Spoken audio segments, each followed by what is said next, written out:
It all began with a whisper. Not a sound that travels through air, but a faint, persistent anomaly in the deepest data coming from our most powerful space telescopes. We were looking at the cosmic microwave background, the oldest light in the universe. Think of it as the baby picture of our cosmos, a faint afterglow from the Big Bang. For decades, this ancient light told a consistent story. It was almost perfectly uniform, with tiny temperature fluctuations that seeded the galaxies we see today. But in the late 2020s, a new generation of quantum sensors, 1,000 times more sensitive than anything before, picked up something else. A flicker, a tiny repeating pattern hidden deep within the noise. It was so small, so utterly strange, that most scientists dismissed it as an error, a ghost in the machine, the simulation hypothesis.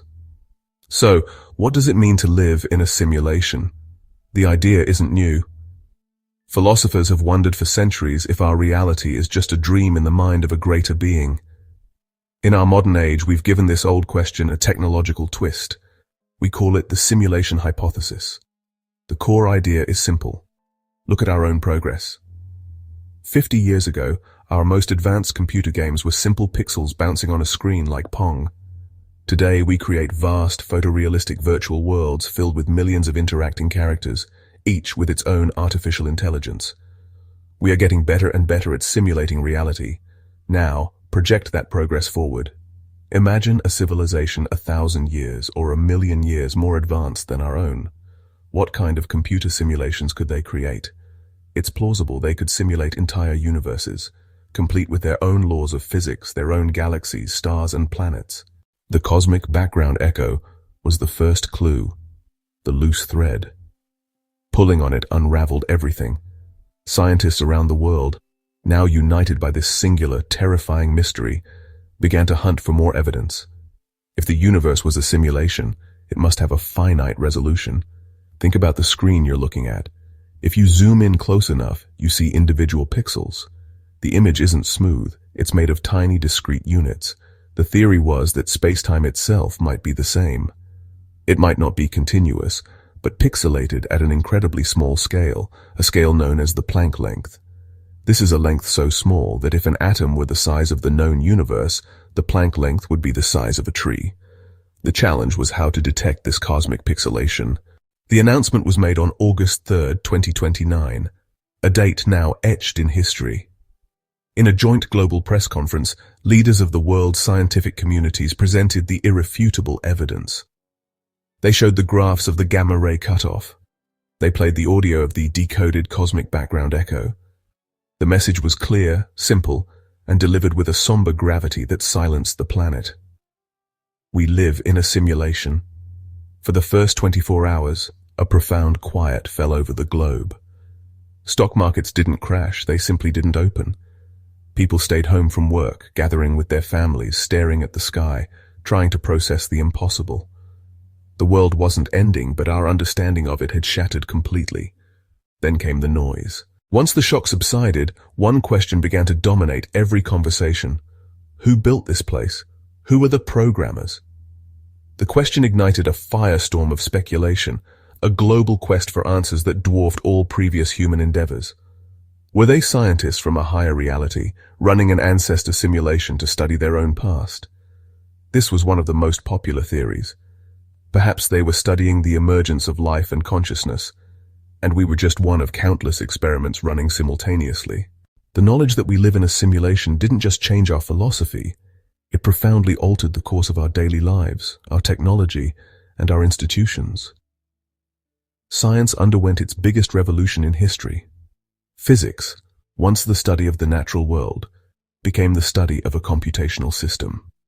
Physicists became, in essence, reverse engineers. The search for a theory of everything was no longer about finding one elegant equation, but about accessing the root code of the universe. Dr. Aris Thorne was never comfortable with being a prophet.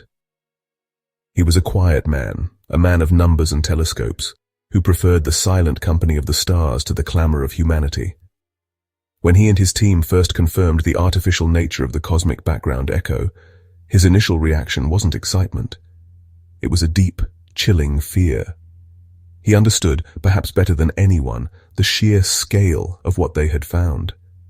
He had spent his life mapping the universe, and now he had discovered that the map itself was the territory. What if they're just waiting for us to say hello? The revelation that our universe was a simulation didn't destroy faith. It turbocharged it. Old religions twisted and adapted, but the truly explosive growth was in new belief systems born directly from the discovery. The most prominent of these was codism, a religion centered on the worship of the programmers as the ultimate, knowable creators. Codists believed that the laws of physics were their sacred texts, and that living a life of logic, discovery, and increasing complexity was the highest form of worship. Their temples were not buildings of stone. So, here we are, standing on a tiny planet in a galaxy of billions, inside a universe that we now know is a piece of software. The discovery has answered the age-old question, is there a creator? The answer is yes. But it has replaced that question with 1,000 more. Are the programmers benevolent, malicious, or simply indifferent? Are we the point of the simulation or just a byproduct? And the most important question of all, what do we do now? How do we live a meaningful life in a world we know is not fundamentally real? One is the path of outreach. This path says we must use all our ingenuity, all our resources to make contact. If we are in a simulation, let's make our presence known. Let's send a message, not just of our science, but of our humanity, our art, our music, our capacity for love and empathy. Perhaps this is the test. Perhaps the simulation was created to see if a consciousness born from its code could evolve to a point where it could reach out and shake the hand of its creator. It's a path of great risk, but also of great potential reward. The promise of answers, of communion, of ascending to the next level of existence. The other path is one of introspection. This philosophy argues that trying to contact the programmers is irrelevant. The nature of the outer world doesn't change the reality of our inner world. The love you feel for your family is still real. The pain of loss is still real. The joy of discovery is still real. These experiences are the substance of our lives, regardless of the substrate they run on. This path tells us to focus on what we can control, our own consciousness, our own communities, our own choices within the rules we've been given. The meaning of the game is not to meet the developer, but to play the game as well, and as honorably as we can. In the end, perhaps the answer isn't choosing one path, but walking both. We should continue to look to the stars, to listen to the echo of the code, to strive to understand the full nature of our reality. But we must also look to each other, to build a better world within the one we have been given. The knowledge that we're in a simulation doesn't have to be a source of despair. It can be a source of liberation. It frees us from the idea that we are a cosmic accident. We are here by design. Our lives, our struggles, our entire universe. It all means something. We just don't know what yet. And the quest to find out might just be the most meaningful purpose of all.